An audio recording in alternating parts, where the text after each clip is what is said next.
Afternoon VC, Aris here, with another video.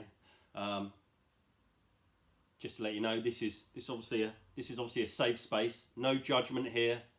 All are welcome, even Canadians. Although I must insist, all Canadians should be accompanied by an adult. I'm trying to win my Canadian audience back because about 3 months ago I said some quite unsavoury stuff about the band Rush, and I noticed looking at the analytics, my Canadian audience disappeared overnight. So I'm just trying to come back Canada. Don't mind Rush actually. Tom Sawyer. That's not Tom Sawyer. That's actually Phantom of the Opera, isn't it? By Iron Maiden. But I can't remember how Tom Sawyer goes now. Although if it's as good as the book, it's going to be a belter. Because spoiler alert, he dies in the end. Or is that Phantom of the Opera? I can't remember. Anyway, let's not get bogged down in the whole Tom Sawyer Phantom of the Opera debate. Yeah, nostalgia. It's not what it used to be. I've seen a few videos kicking about, only a couple of sort of nostalgia, and it's kind of got me thinking that the 90s, which isn't my favourite musical decade. If I looked at all my records, probably the 80s is, but the 90s is where I was, you know, probably engaging with music the most. Although I was engaging with a lot of music in the 90s that was from the 80s, if that makes sense. But I was trying to think, what's the most 90s record I own? As in, kind of sounds like the 90s, and it was probably this, Screamadelica by Primal Scream. A huge record in the UK. I think it came out about a week after Nevermind.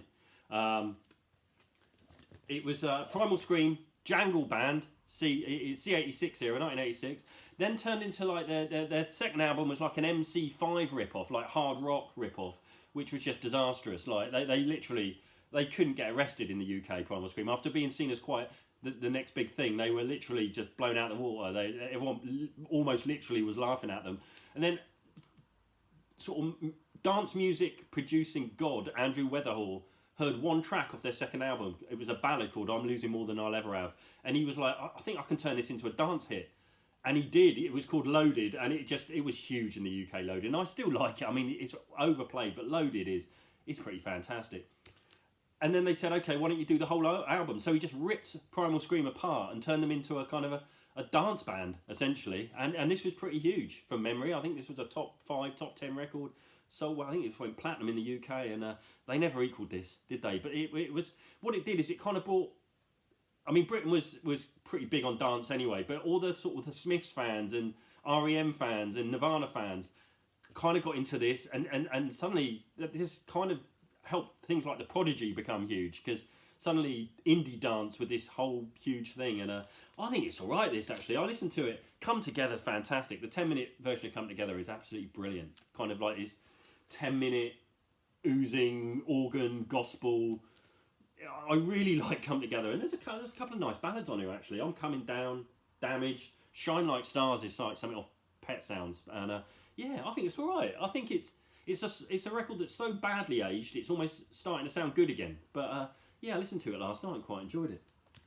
Which obviously, once Britain was sort of going a bit dance bonkers in the 90s, the Orbs Adventures Beyond the Underworld, they were a sort of a classic sort of chill out band, obviously aping Pink Floyd on the front, sort of electronic, ambient, and they just became monster in the UK. I mean, there was a lot of dope smoking going on, I think, in the early 90s, and the huge hit on here was Little Fluffy Clouds, which again I think was a top 10, and yeah, great record, the Orb. On their second album, I think there was a single called The Blue Room, which went top 10.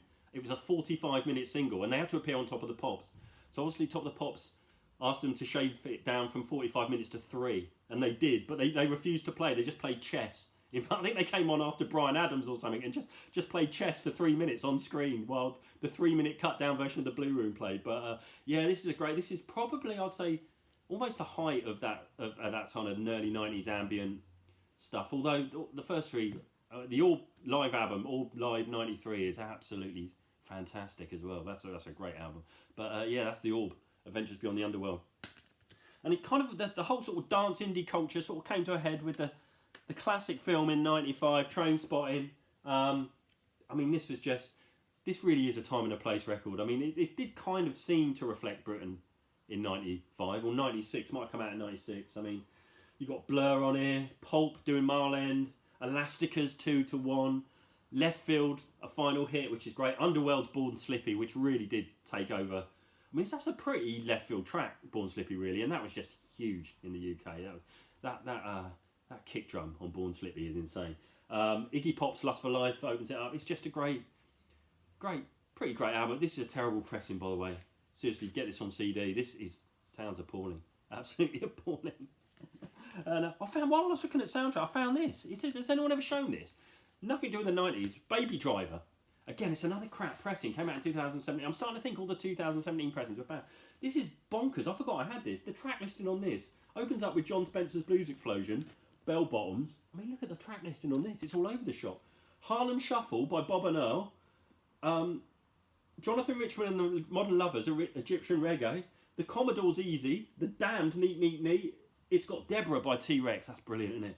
And then Deborah by Beck, which is, I love Deborah by Beck. It's like he rips it off. Is it Win by David Bowie? It's kind of a rip-off of Win by Bowie. But yeah, I just found this. And if you see this on CD, the sort of thing that you see in charity shops pretty cheap, this is a killer. The soundtrack is all over the place. I literally forgot I had this. So sort of moving on through the 90s, sort of, what do you call it? Hip-hop metal. What did they call that? Sort of hip-hop metal that led to stuff like Limp Bizkit and stuff like that. This was maybe the first example of it. Anthrax and Public Enemy's Bring the Noise. So Anthrax and Public Enemy team up for Bring the Noise. It's pretty decent, actually. If this is like a picture disc I bought, it doesn't sound too bad. And this is half decent. I mean, Public Enemy were kind of almost industrial hip-hop anyway, weren't they? So this was always going to be decent. And yeah, fantastic. Well worth having. It goes for a couple of quid, this. I just looked on Discogs, actually. But yeah, Anthrax and Public Enemy's Bring the Noise. And it all turns into a... If you can open it, which I can't, it's quite a nice little gatefold as well. Yeah, so that kind of set the ball rolling for that dreadful sort of, what do you call it, hip hop and sort of Rage Against the Machine. Were the acceptable end of that, I suppose. But once you got into Limp Bizkit territory, it was scary. And of course, then dance music sort of shifted into like Bjork territory. This is homogenic, where Bjork became just huge in the UK mid-90s. Borrowing heavily from dance. I mean, she was a massive dance nut. Little bits of drum and bass on here, techno, ambient. Great record. Hunter on here. Superb stuff. Just a great record. America, on the other hand, was probably not in as thrall as dance of the UK, and it was kind of, after Nevermind, obviously it was the whole grunge explosion.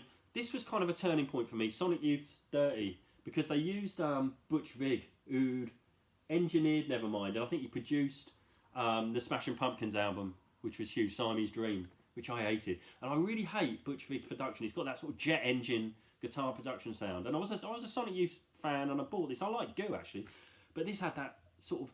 It felt like he'd codified the grunge production. Suddenly everyone was starting to sound like this. This does have some decent moments on it, actually. Teresa Samwell's pretty decent. But it's just, it would be, I don't know, this was almost the end of the road for me for American guitar music. It was alright, but yeah, it sort of codified it a little bit. Of course, we also had Automatic for the People by R.E.M., which I don't see as original press. My memory of this is it came out unannounced on a Wednesday, and it was in HMV, and I just bought it. I was a big R.E.M. fan, and yeah, it's a classic 90s pressing, a bit thin sounding, but yeah. Last 4 tracks on this are fantastic, aren't they? And how many did this sell? 20 million? Crazy. I was more in tune with it. I thought this was the last great American guitar record. Mercury Rev's Your Self-Esteem, which was came out in 91. I think it got really well reviewed in the UK weeklies. I think it was like Melody Maker Album of the Year, and NME came top 10. It's kind of them sort of melodic bliss meets transcendent white noise. I hated what Mercury Rev turned into later on, but this is absolutely cracking. This Your Self-Esteem by Mercury Rev, really oddball, all over the place. But I mean, this was I think one of the last great American underground guitar records. I absolutely loved this. Played the hell out of it at the time. And of course, then you had Red House Painters, the Roller Coaster album, which I mean, I love this. It's actually quite unusual sounding. It's quite spare. Tracks like Strawberry Hill, Michael, just just brilliant. Actually, sorry, Michael ain't on it. New Jersey, Grace Cathedral Park, Mistress is a great song. 2 versions of Mistress on here. But yeah, Red House Painters, untitled, but it became known as the Roller Coaster album. And by the end, it sort of, we led to the Jayhawks, Holiday, one of the early sort of indie Americana bands. And this is decent. I'm not really a big fan of country Americana that came later, and Britain really got hold of it as well. Uncut magazine just was pushing everything. Bonnie Prince, Billy, the lot. This is kind of somewhere between Who's Could Do, The Replacements, and Neil Young, and I really recommend this. There ain't many duff tracks on here, and Settle Down Like the Rain, Two Angels, Waiting for the Sun. This is, in terms of this genre of music, I think this is about as good as it gets. I absolutely love this record. It came out on Deaf America, Rick Rubin's label, in 92 or 91, I can't remember, from Minneapolis, so maybe that, I know there were big Who's Could Do fans, but yeah, it's nice, melodic country rock, but a little bit ragged, but it's brilliant. And at the very end of the 90s, Shelby Lynn. You don't see this often. Kind of like a slightly edgier sort of country pop act. But I really like this. Kind of a little bit Dusty in Memphis. Don't see it talked about much. I thought it was a fantastic album. Very kind of Dusty Springfield meets, I don't know, sort of Dolly Parton. It's a really good album, I'm Shelby Lynn. And again, you don't see this one a lot. I bought this for £7 from my mate's record shop because he couldn't shift it, and it goes for a lot of money now. So, thank you very much. That was my journey through the 90s. I hope everyone's alright. I'm sure I'll speak to you again soon. Bye now.